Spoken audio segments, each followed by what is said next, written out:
Welcome back to The Path to Growth, where we talk with the leaders shaping the next chapter of technology growth, from bold business transformation to channel innovation at scale. I'm Matt Yorke, CEO of the Channel Company.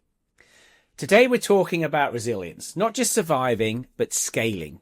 In the age of always-on threats and cloud transformation, MSPs need a partner that understands not just infrastructure, but cyber risk, culture, and growth strategy. Joining me is someone who's built exactly that. John Pagliuca, CEO of N-able. John has guided the company from a spin-off to a public leader in secure IT services, and he's here to share how that journey is fueling the next wave of MSP growth. John, welcome to the show. Hey, Matt. Great to be here. I appreciate it on a hot Friday in Massachusetts. So let's talk about the spin-off to scaling the business.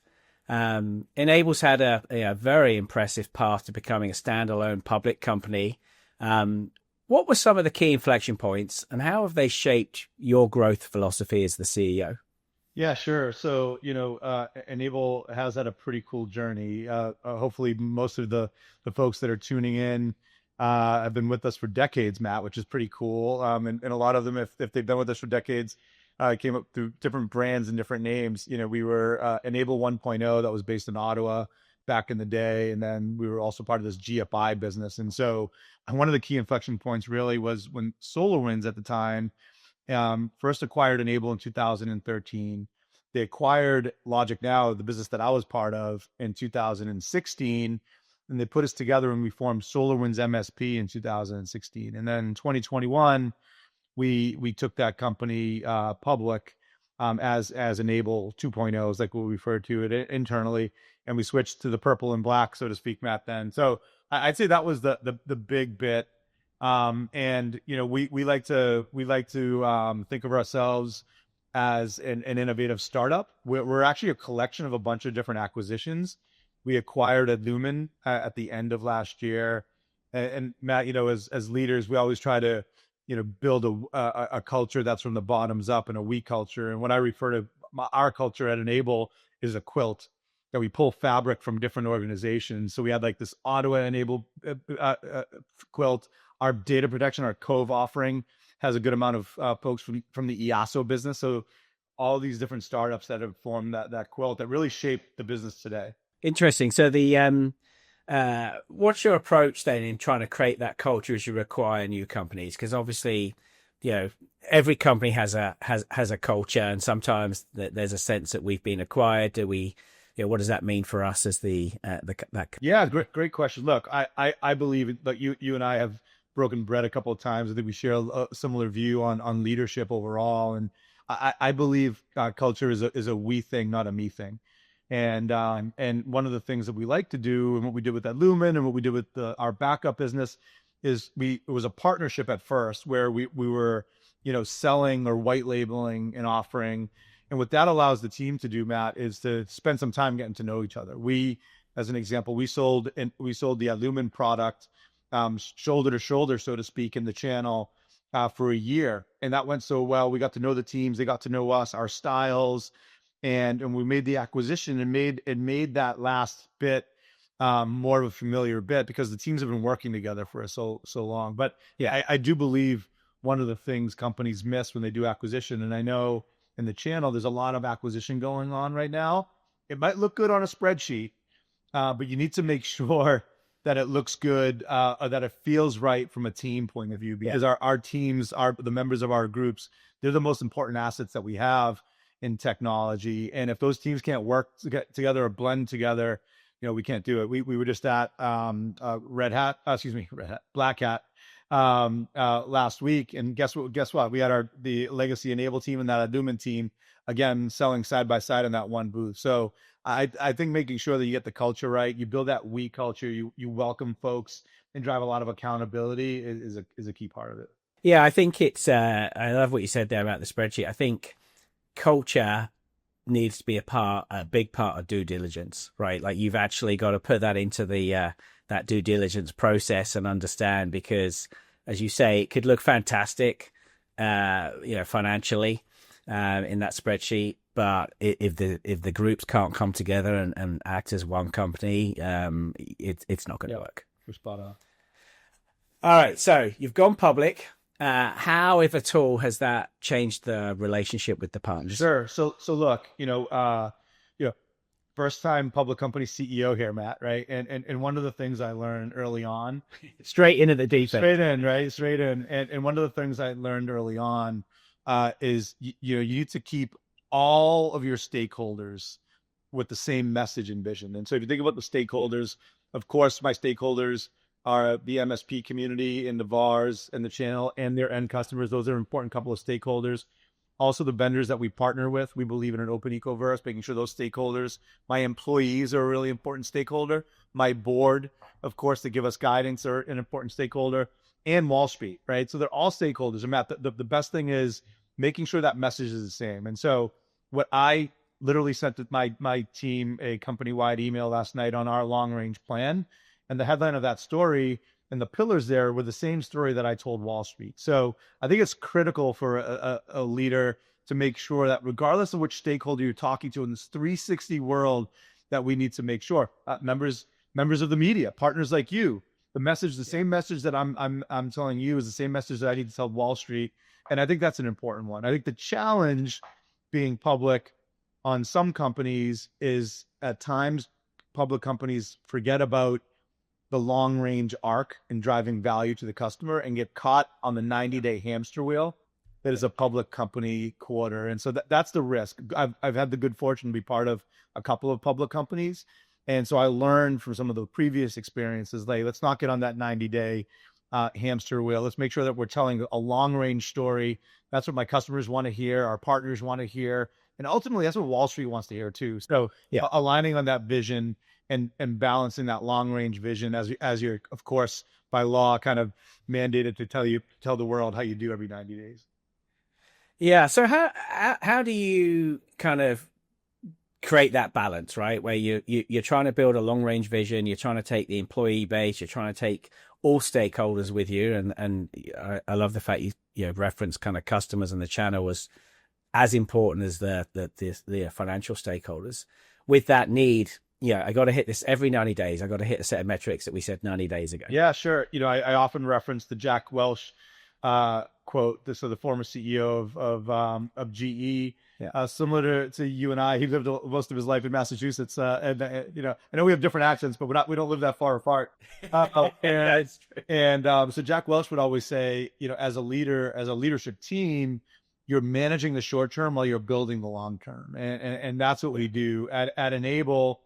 We have our quarterly metrics, but we set aside that a couple of months from May through August, and it just actually culminated last week, where we talk about the long range and what do we want to look like when we're in 2028. What are the MSPs in channel? What will they need in 2028?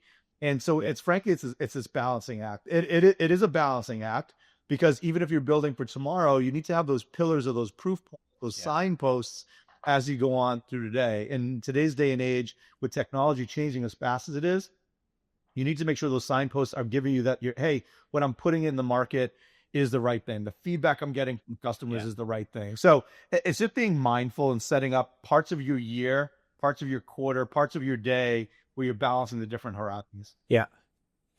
Very good. All right, let's switch gears. So you mentioned the Adlumin acquisition. So you've been leaning heavily right into cybersecurity. Talk to us a little bit. Why is cyber resilience so central to your go-to-market right now? Sure. Look, and to your managed service providers that might be listening in, or your VARs, or even your CIOs and your internal IT departments. It's not about a software stack. It's not about a vertical, or hey, it's my email security or my endpoint security. It's really about the outcome, and the outcome, whether you're an MSP and your customer is external, or you're a CIO and your stakeholder, your customer is internal, it's the same outcome, Matt. Everyone wants business resiliency. you really only get business resiliency through cyber resiliency. And that's what it is. And so for us, our strategy has been, which is different than a lot of the folks in our space, we want to provide 3 best-in-class offerings that stand alone on their own, which is really important to help with that cyber resiliency. Because at the end of the day, cyber resiliency is core to everybody's growth algorithm. If you're an MSP and your customer has an incident, even if it's not your fault, the likelihood of you losing that customer is high. So the retention part. It's a cybersecurity is one of the faster growing areas, services. So it's a big part of the expansion part. So we want to retain, we want to expand. And for MSPs and VARs out there now, they're using that to differentiate, to bring on the new customers and companies that are leveraging AI and all the bits. So cyber resiliency, and more importantly, business resiliency, is absolutely at the centerpiece, the bullseye of anyone's growth algorithm. And so we frankly have listened to our customers, and we've shifted a lot more of our resources, our investments into more of the cyber resiliency. We're lucky. We have Cove, which is data protection, which allows people to recover. We have Adlumin, which helps them detect and protect. And then we have our N-Central and Insight offerings where they can manage and monitor. So we believe we're the only shop on the planet that has the complete cyber resilience story, especially geared for the MSPs in the mid-market. Right. Excellent. So how are the MSPs responding to, I guess, really what is a paradigm shift, right, from protection to resilience? Yeah. So look, I was on stage yesterday at an event. I know we were at an event with you guys recently as well, and people are nodding their heads. They understand that we need to be outcome driven. Well, one of the other parts that I've been talking to folks about, it's not about the SLA, the MSP. Stop talking to your customer about uptime. Start talking to them about the experience. Start understanding where their business is going, because that's how you're going to resonate with your customer. At the end of the day, again, whether you're an internal CIO or an MSP, you want to become the trusted advisors to that business. And that has to start and stop with cyber resilience. And so it's resonating. The world's getting more complicated. We know that the bad guys are out there focusing on the mid-market, focusing on the MSPs themselves, focusing on the small, medium enterprise. We know the bad guys are leveraging AI. And so we need to put them with the same, you need to fight fire with fire, Matt. And so it's resonating. The education's resonating. And I believe the MSPs understand you can't have one silver bullet, or I call it one purple pill. If it was, we'd be selling it. That could make you resilient. It's a layered security approach. And I think the story is resonating, and it starts and stops making sure that we're giving them a best in class experience. Yeah. Yeah, I mean, as you say, the bad guys are getting unbelievably sophisticated. I don't know if you've been reading this, but there are now these LinkedIn profiles that are literally basically North Korean cyber hackers, right? And they're going off and doing actual work with a view that somewhere they're just somehow getting into your system that they may or may not use to breach downstream. And the only way that you have any sense of it is that they're whitewashing their faces on video interviews and stuff. It's unbelievable. And what they're doing on the deep fakes and really to social engineer to get in, it's really amazing. By the way, most of the time hackers don't hack their way in. They simply log the way in. The way they're logging their way in is they're manipulating the user and trying to find a way to get that user's credentials. And so it is scary. And I think it's our responsibility at Enable and across the broader landscape to help mid-market companies, small, medium businesses, and MSPs be educated, evangelize, and give them this kind of layered security approach. I think by and large, Matt, people understand that you can't prevent someone from getting in. That's why the detection and the response and the recovery is so important, because inevitably the bad guy will get into your environment. And it doesn't matter who you are or what government you might even be in, they can get in. So now it's how quickly can I detect? Can I effectively contain and then respond and then make sure we get the recovery out? And so that's why it's honestly, Matt, it's really more about business resiliency, cyber resiliency than about, some of the buzzwords that people might have been using in the past. Yeah. Very good. All right, let's shift. So you and I, we've spoken a number of times about culture, and even on this podcast we have, but also the culture of performance, right? Enable as a company, you've received multiple best places to work, best career growth awards. How do you, as a CEO, balancing, right, again, that 90-day kind of external stakeholder, how do you create and find the time to create that culture that supports, innovation on the one hand, but also accountability, right? And performance is all about, personal accountability and corporate accountability. Yeah, look, it starts and stops with empowerment, right? I read an interesting McKinsey report when they were talking about AI and the AI transformation at some of the companies.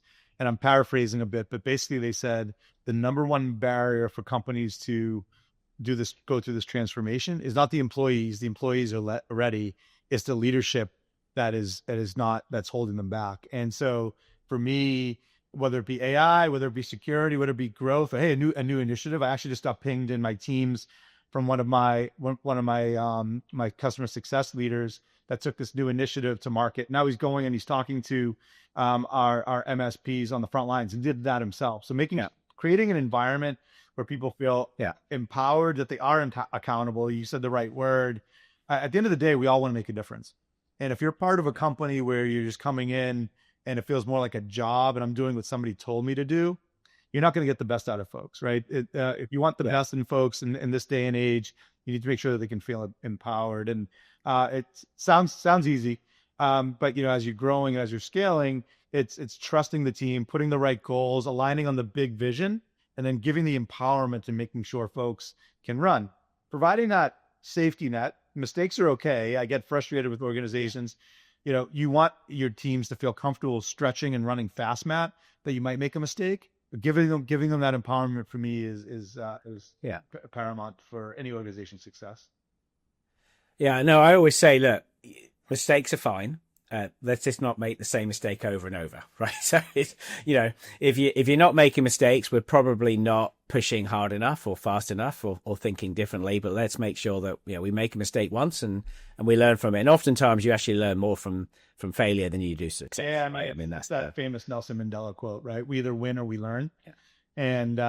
And we've all had those days where we're like, well, I wish we weren't learning so much.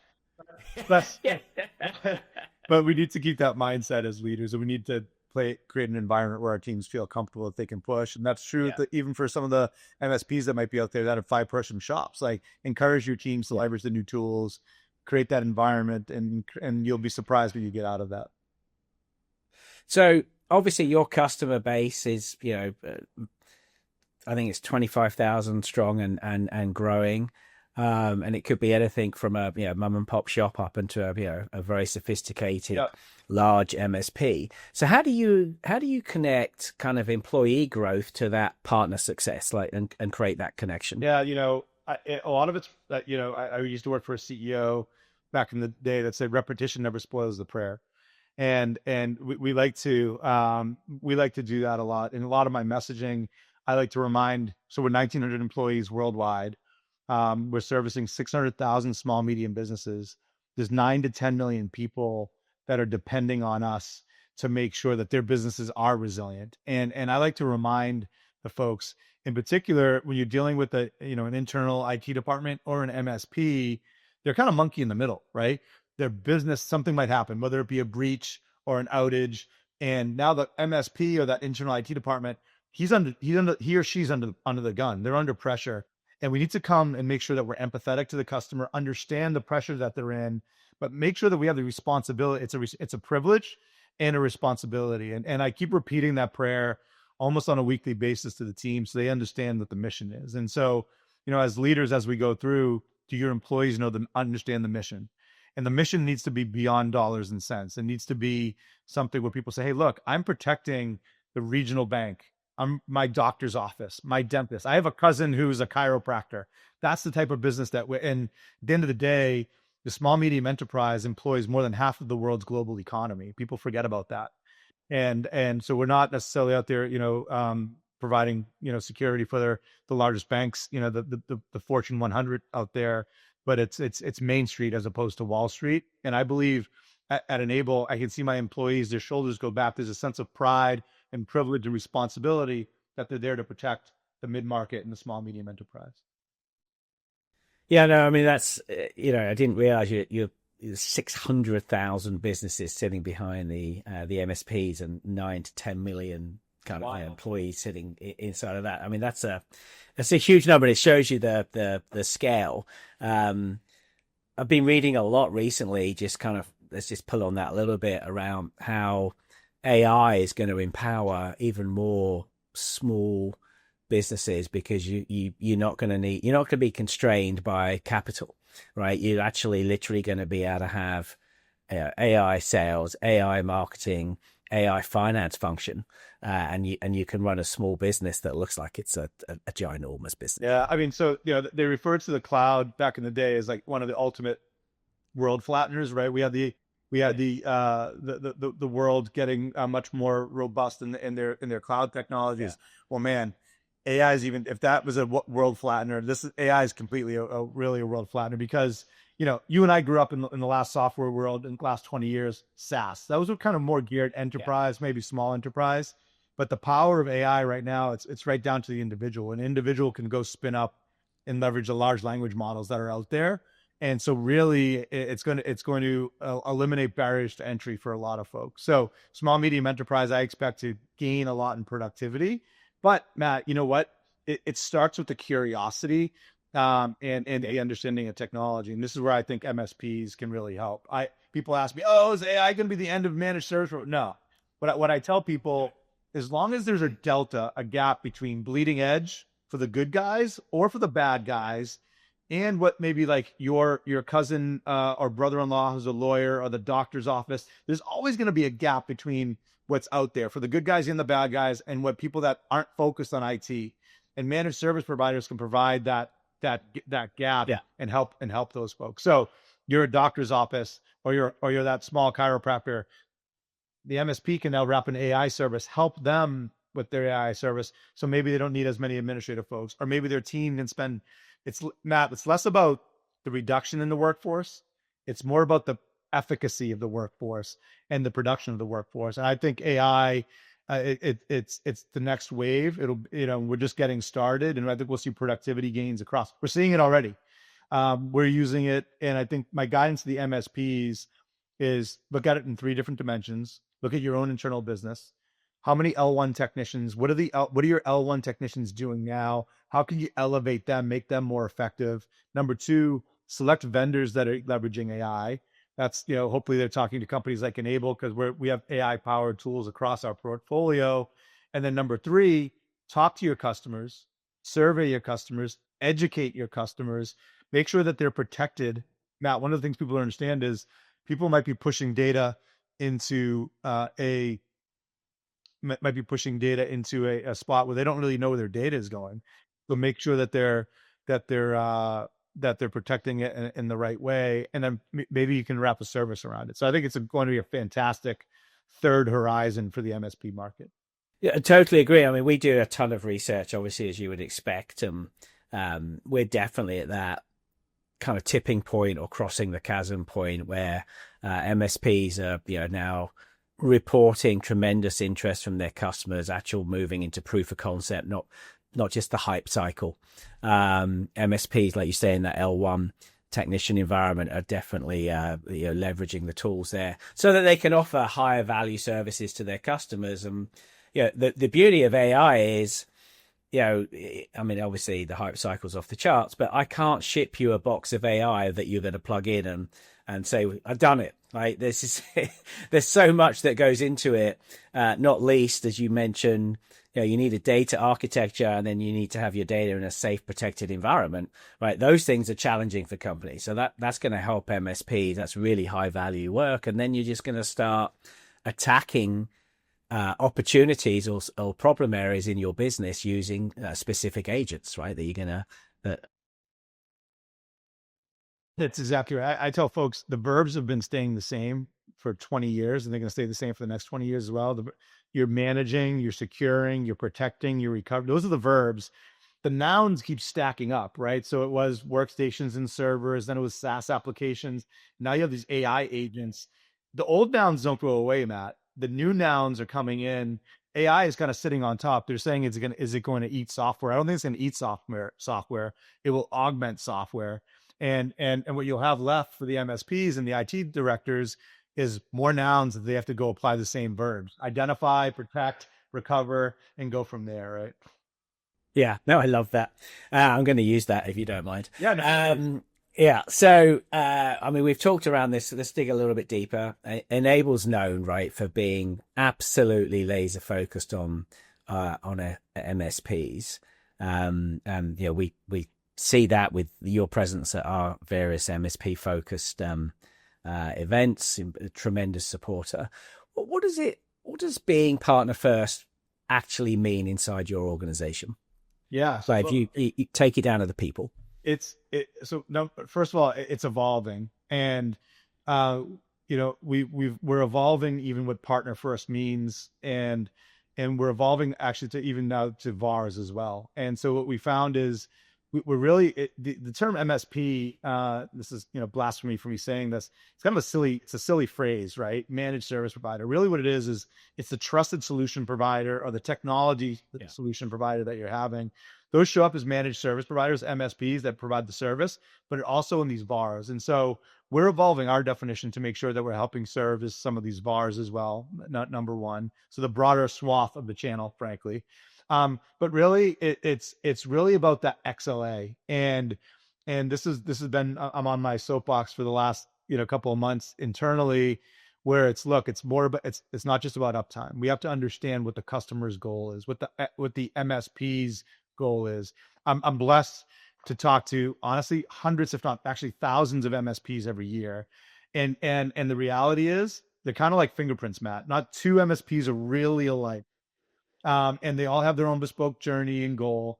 And what we try to do is provide an understanding, and the right solution. We have some variety in the solutions, but then we put the right type of people around them. We organize internally by segment, because we know a $2 million MSP has a different need than a $20 million MSP, than a $200 million MSP. And guess what, Matt? There's now $2 billion MSPs, and they have different needs. So to put the same type of resources around them doesn't make any sense. So it's having a little bit more bespoke type of approach on the partnership. And the other thing is, people don't want to be sold to. We lean a lot on bringing MSPs together as peers and let the magic help happen within them. It's a cool community that you and I are a part of, Matt, where an MSP in the UK and an MSP in South Africa and an MSP in San Francisco have a lot of the similar challenges. If they're similar size, put them in the same room. Let them go off and better service themselves. And so our partner first approach is very much that. And we're blessed in that our business model is super simple. We grow as our customers grow. So we're very much aligned to make our customers more efficient, to drive their profitability, to help them scale. That's how Enable grows. And so we spend a lot of time, just as much time on the software as we do on the people programs and the people aspects, and making sure we're helping them create their own bespoke journey and their own Yeah. goal.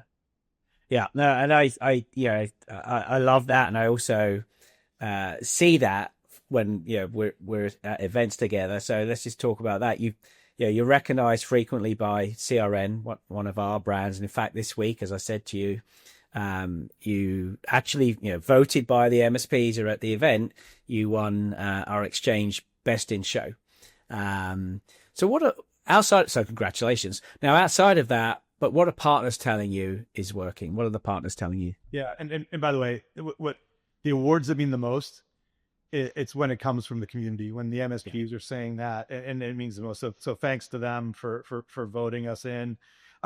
Look, I'd say by and large, I think they're saying, hey, we understand you guys are getting it right. I don't believe, Matt, in a closed platform, closed architecture. So number one, we promote an open ecoburst. So what does that mean? That means I integrate with my competition, unlike some of the other folks that have gone more of this kind of closed bit. Yeah. And I preach open ecoverse. We say, hey, like, look, it would be great if you wanted to use all of the Enable solutions, but we know that might not be perfect for every one of your customers. And so we understand the nature of hybrid. We put our money where our mouth is. We don't charge for this stuff. We invest in it. And why? It's because the MSPs, as they're getting bigger and they're scaling and they're doing more M&A, they need a partner who's as pliable as their business model is. And so that part I think we're getting right. I think the way that we're going to market and giving them some pliability and flexibility on pricing, in exchange, giving them optionality, which again, some of our competitors are saying they eat this bundle even if you don't want to eat. I don't Yeah. believe in force feeding anyone anything. So I think that's resonating. Look, and we've got some work to do. I'm pushing my team to elevate the experience. We're getting there. Our tech support teams are almost annually receiving Stevie Awards. Our CSAT scores are in the high 90%. So we're doing a lot of things right, but don't let my team hear that. I want them to focus on continuous improvement, because the world is evolving fast. The MSPs need to keep up pace, and we know that they're challenged every day. And so we wake up every day with that responsibility and that privilege on our shoulders. So overall, I think things are trending in the right direction, but we want to be that vendor that's known as continuous improvement. And look, if we get it wrong, we also want to be the vendor that says, yeah, hey, we got it wrong. Now let's make it, and I think that equally is important as well. Yeah, that candor, right? Because none of us get everything right. So let's pull on that a little bit. So let's talk about kind of what you see as what's coming next. What do you think are the most exciting opportunities and I guess, challenges or risks for MSPs in 26 and beyond, as we're now deep into 2025, and my mind is already partly into 26 planning. Yeah, same. We're kicking off our planning as well. So look, two things come to mind. And by the way, I love the way you framed it, because I do believe in that construct that an opportunity is a risk and a risk is an opportunity. It depends on, I always say, headwinds and tailwinds. It depends depending on which direction you're facing. If you're facing this one, it's a headwind. Well, if you turn around, it's a tailwind. And so it's a similar construct, right? So number one, compliance. I think here in North America, we're seeing a big push on CMMC, but then there's other compliance regulations across the globe on a broader bit, but then even certain verticals have different compliance issues. And for the MSPs that are in a little bit more of a wait and see mode, or they're not getting educated, they could be on the outside looking in, and compliance could be a risk for a lot of MSPs. Here in North America with CMMC, if you are an MSP that has a subset of your customer base that is going to require a CMMC compliance, and you don't know what that means to you, or you don't know what that vendor stack means to you, you're putting yourself at risk. So leaning in and educating. My big advice to MSPs is some of these things are expensive, and this could be six figures, $100,000, $170,000, $250,000 worth of work. For able to do that, you have another path. You may also want to augment and think about how you can partner with another MSP, partner with a vendor like Enable to help them with their compliance needs. So I'd say compliance is number one. The second one, and not to beat a dead horse, but AI, I believe to be both a risk and opportunity. And Matt, there's something interesting happening with some of the MSPs consolidating, with more and more smart money coming into the space, with the ushering in of AI and a lot of these security needs. That if there's going to be the separation of the haves and have-nots in the channel. And my plea to the MSP community is lean in, invest, and understand your cybersecurity hygiene, and also what you need to do in AI. Be part of the haves, and being part of the haves might be augmenting. I think one of the mistakes companies make is, I'm gonna go build my own SOC, and they're millions of dollars into it. And what they probably should have done is augmented and leverage a player like Enable, or somebody else to get their XDR threat hunting. And so knowing who you are, and making sure that you're part of the haves and the have-nots, in both the compliance and the cybersecurity part was kind of go hand in glove. And then with the AI revolution, that's really coming in the here and now. Yeah, no, I think I like the way you frame that. I think from an AI point of view, compliance is exacerbated, right? Because you can go off and do stuff with customer data, PII, and not realize you've put it in a non-secure environment, and it's somewhere out there. And then on the innovation side, you've got to be in these tools on a daily basis, just learning and absorbing and refining, because if you wait for perfect, you will get left behind. That's a great way to say it. Yeah. Plus one on that. And we're still figuring out some of these bits, right? The goal, everyone understands the mission. We want to make sure the ecosystem is more secure, but there's several paths to get there. I think that as a community, we need to figure that out. So let's look at Enable for a moment. What do you see as the biggest, white space opportunities for growth for Enable? So we have 11,000 MSPs that use Cove today. Cove is in the champions quadrant from Canalys and everybody that anyone that can spell backup and recovery knows that Cove is a champion and a leader. And then in our RMM business or our UEM business, we actually have vulnerability management for free. And we have millions of MSPs using the vulnerability management tool to, again, make them more secure. So we've got a couple of really leapfrog type of technological advancements that we're really redefining the rules for the MSPs to make them more secure, make them more efficient. So we're pretty stoked with the second half. And that's coming later this year, second half. Vulnerability management's actually in the offerings right now, right. And so people can use it. We're updating our patching capabilities to add Linux and Apple to patching. So people right now, they might use different tools. They're using Jamf, or they maybe, and so we're going to give them the one tool that they can do all their vulnerability management Fantastic. and their patching all in one bit. It's all about saving, the user's time, and people get tech stack fatigue, right? MSP has 22 different pieces of software in their stack, and it's exhausting. And their teams are in the swivel mode where they're going back and forth between these two different offerings. We're not saying you need to enable needs to be everything for all of you, but we're here to try to help, separate the signal from the noise for these folks. Yeah, great. So I mean, you got a lot going on, and it sounds like you've prepped the engine for further growth as you move into the second half through 26. So it's exciting. All right, let's switch gears a little bit. Obviously, this podcast is the path to growth. Let's talk about your personal path to growth. What are some of the growth levers you think that more CEOs should be pulling, but aren't necessarily, or what have you seen work? Yeah. So on the personal front, I've got 4 kids, and I know you and I share a lot of soccer. Yeah, a lot of soccer, as we know, or like we like to properly call it football, Matt, right? So I'm that dad that likes to send them like these cool memes or messages every so often. And one came across that I thought all CEOs should embrace, and really what it was this concept of philosophia versus philonokia, right? I'm going to butcher this a little bit, but philosophia is the love of knowledge and kind of the truth and understanding. With philonokia, like Nike, we all know Nike is more of this like love of victory or winning.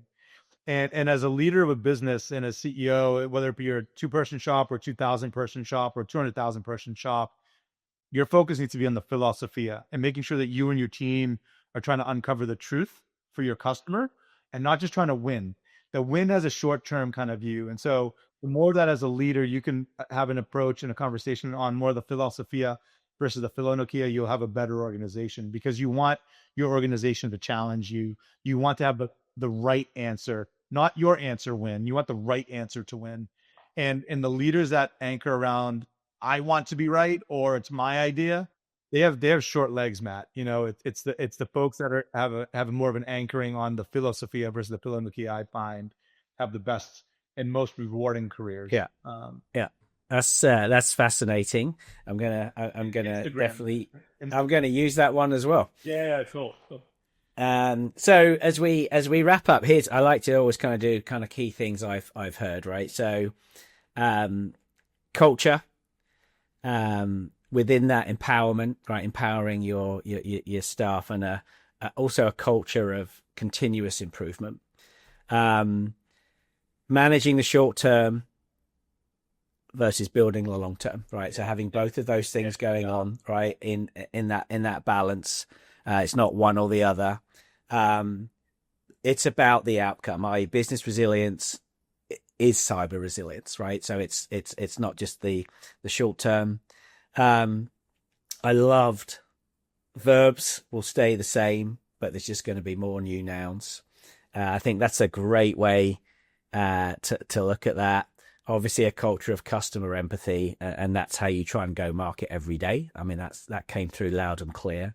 And then lastly, what we just touched on there, I really like that. It's the right answer. The right answer should win, right? Not my preferred answer or someone else's preferred answer. That's right. So John, look, I just want to thank you. I've really enjoyed our conversation, and I wish you a good remainder of the dog days of summer, and I hope to see you soon. Likewise, and look, we appreciate the partnership with you and your whole group. They've been first class to work with. Thank you. That's it for this episode of The Path to Growth. I'm Matt Yorke. Thanks for listening.